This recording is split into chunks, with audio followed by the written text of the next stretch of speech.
Okay, good afternoon, everyone. Good evening or good morning whenever you are watching this video. So for this video, I'll be discussing some of the grammar sentence pattern under the lesson 6 of Irodori program.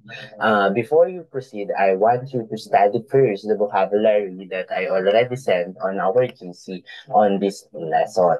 Okay, so in this lesson, you will see a lot of vocabulary that will be useful for this lesson. Okay, now let's start with our lesson. So first sentence pattern that we have here is en onegaishimasu.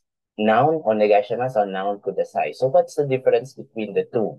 Okay, so onegaishimasu is much more polite than kudasai. Okay, so onegaishimasu is please, but it's much more polite. Okay. So you can say, for example, hot coffee please. So you can say the noun first. In my example, hot coffee is the noun that we have. So the Japanese for hot coffee is hotto coffee, and then you will put onegaishimasu. Now, what's the difference between the kudasai? Besides na mas polite si onegaishimasu. Kudasai is there's a tone na parang naguutos ka. Okay? So you will say hot kopi kudasai. You can say that, but it is uh, less polite than onegaishimasu, and there's a tone na naguutos ka. Okay? Now, you can say also put kore.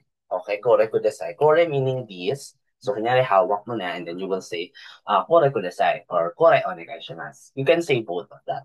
Same lang po ang meaning. It's just that it's much more polite if you use onegaishimasu. Okay?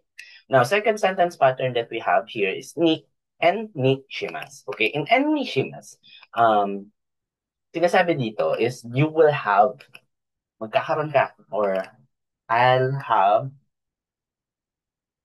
something. Okay?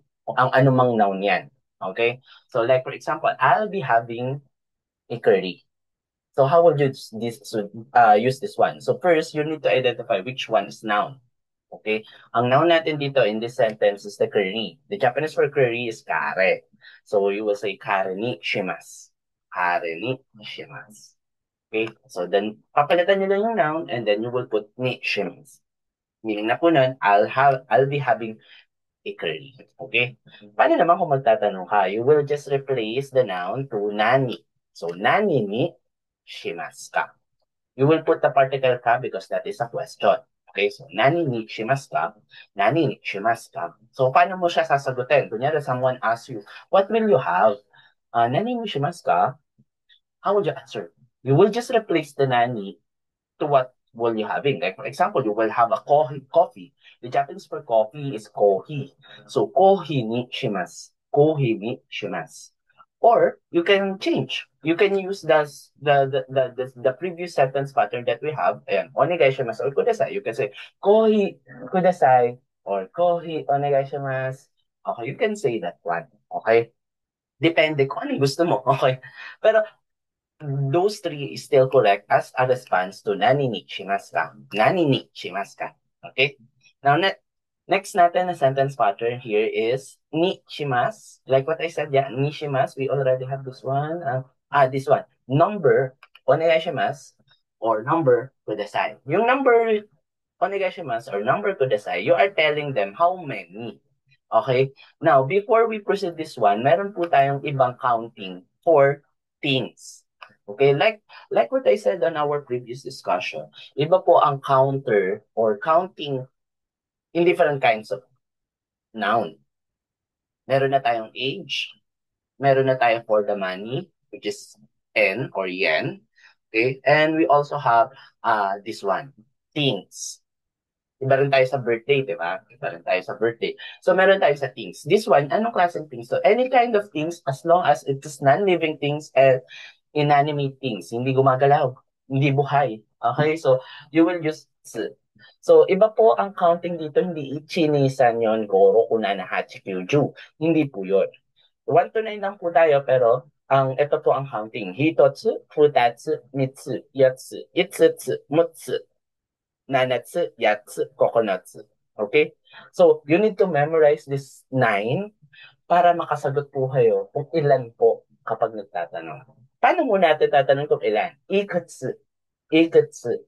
It's almost similar with age. Diba? Oikutsu, yung polite version of nansai. So almost the same lang siya, nawala lang yung o. Ikutsu. Ikutsu. How many? So, paano natin ito gagamitin? So, in our sentence pattern we have here, gagamitin lang natin yung kudasai. Ayan. Okay? So, 3 beers, please. How would you say that one? So, first, you need to say the noun, which is beers. Biru. Biru. Tapos tatlo, three. Punta tayo dito sa three. Ang three natin is mitsu. So, biru, mitsu kudasai. Biru, mitsu kudasai. Okay? So, ganun lang niya siya sasabihin. O kaya, kahit rambulin nyo, okay lang naman yun. Mitsu, biru kudasai. Mitsu, biru kudasai. Okay? So, yun po yung paggamit ng sentence pattern na yan. Now, let's proceed to the last one. The last one is wa arimasu ka? Wa arimasu ka? Okay, here in wa arimasu ka, this is very useful. So, N1 wa arimasu ka yan. So, saan po ginagamit si arimasu ka? Kapag nagtatanong po kayo kung meron. Like, for example, do you have mayonnaise?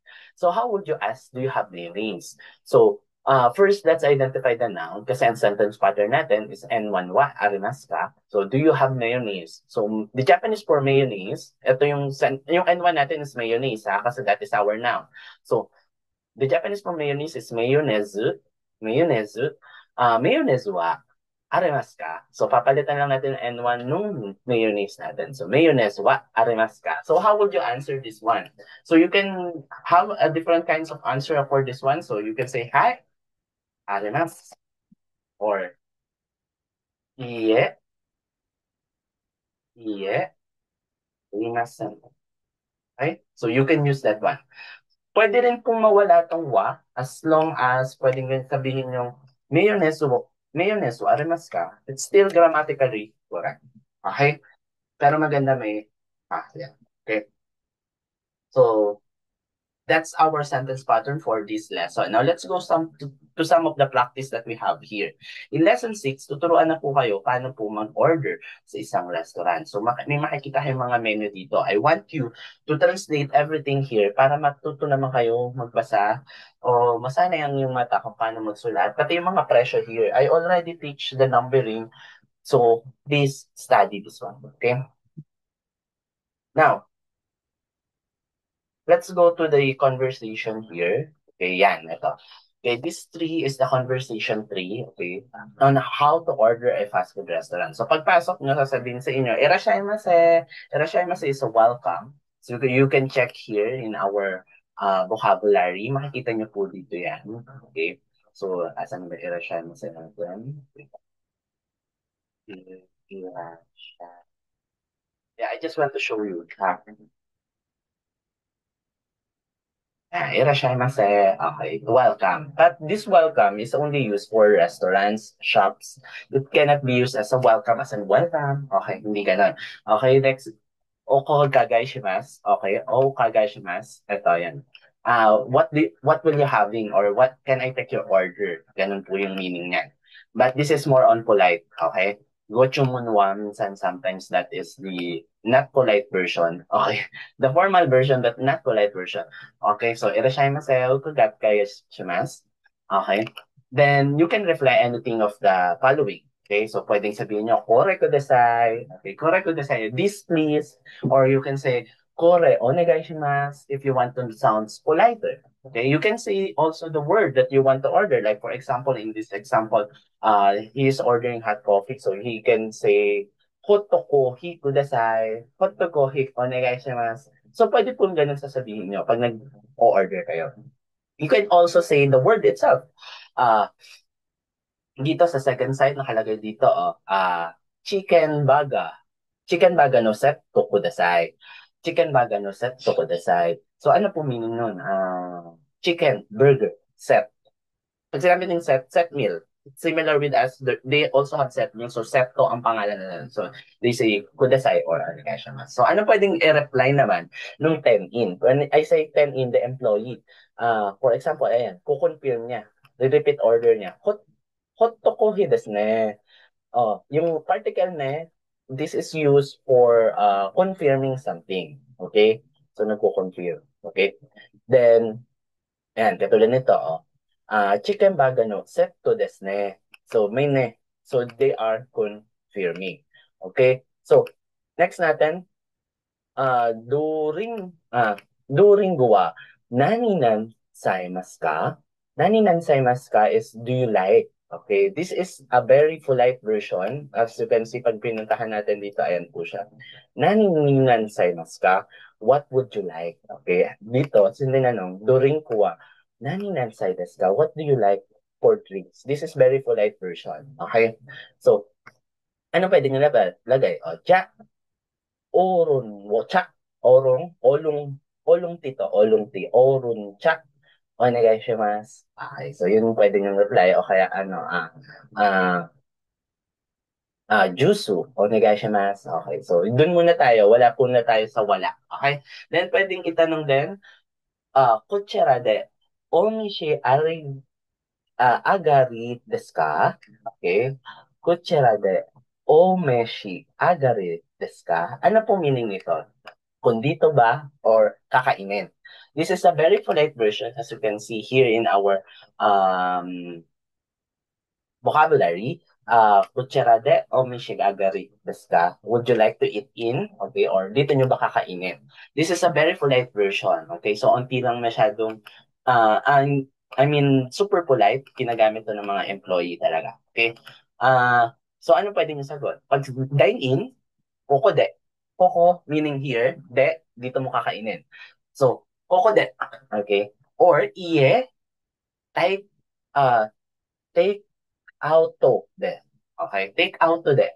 Iye, take out to de. So, take out yun. Okay, so koko de and take out to de. And then the employee will say, arigato gozaimasu. Okay, so that's the conversation key that we have here. I want you to study this one. Okay?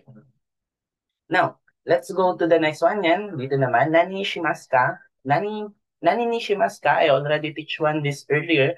Ibig sabihin, anong gusto mo? Or what will you have? Okay, dito, watashi wa udon ni shimasu. So, magkakaroon daw siya ng udon. Okay, then, we have here, koko i desu ka?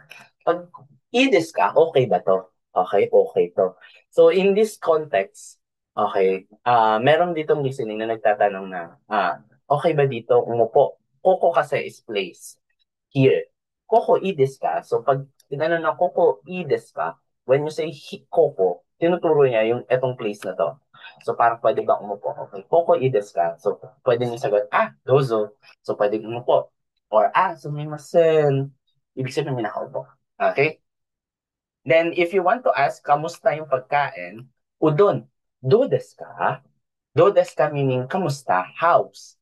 Parang, kamusta yung pagkain? Hindi siya yung kamusta talaga na kinakamusta mo siya. Kinakamusta mo yung something else.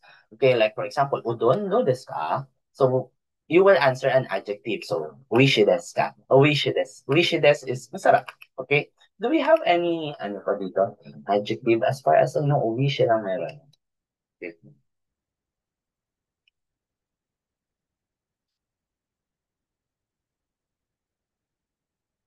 Yeah, ito lang siya. Okay. For now, uwishi lang muna ang pwede nyo sabihin kasi nandun pa lang siya. Okay? So, that's it for, ano pa ba dito sentence pattern? Ayan, ito pa pala. Okay, so, sumimasen. Okay, this one is how you will order for how many. Take note of particle to. Ano nga ang gamit ng particle to? You say and. Okay. Ayan. Sumimasen, hi. Okay. Arimas ka? Meron ba? And then you can say, hi. Omichiron, omochi shimasu. Okay, so yun yung sinabi niya. Okay. So, you can search for this one or study for this one, especially sa mga sentence conversation pattern natin dito. Okay, kasi dyan iikot yung mga listening natin. Okay? So, yan po yung pwede nyo aralin. Okay? So, I want you to study this one in lesson 6. I want you to translate everything here para at least masanay kayo. I already teach the kanji part, so you will see some of the kanji here. Okay? So, I think that's it. I'll stop the recording, so I hope you learned something from today. Okay?